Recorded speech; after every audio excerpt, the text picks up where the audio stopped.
لو عايز تحدث الريسيفر بتاعك ايا كان الميني الريسيفر الصغير ده، تمام. ادي الريموت يا جماعه بتاعه، ادي زرار الميني، بدوس عليه وبحط الفلاشه في الريسيفر، وانزل من الزرار اللي بيعلي ويوطي، انزل على التحديث فيها اهو قدامكم وادوس اوكي.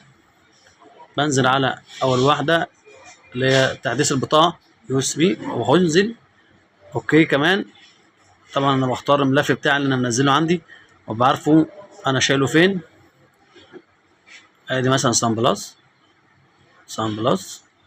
ادي ده الملف بتاع الجهاز يا جماعه. طبعا كل جهاز بيبقى ليه نظام معين او سوفت معين، بس يعتبر السان بلس بيبقى يعني شبه بعضيه كله. فانا بصوره لك النهارده واوريه لك اهوت.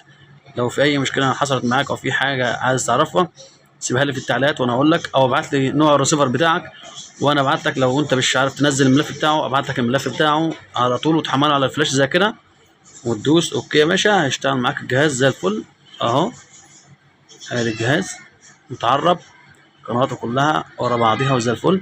العمليه سهله جدا يا جماعه، مش صعبه جدا اهو. بنزل على التحديث، بعد ساعات ما تلاقيش القصه دي في التحديث من بره، بتلاقيها في السيستم من جوه كده اهو. تحديث برضو اهي من جوه، هي نفس الحوار يا جماعه بالظبط اهو. طب انا عايز اعرف الريسيفر عنده نوعه ايه، بدوس اوكي. النسخه بتاعته دي، النسخه دي بتبقى موجوده عندك، اسم الجهاز واسم كل حاجه فيه. ده فيديو كان سريع كده للناس اللي هي عايزه تعرف تحديث الجهاز وصل عنه.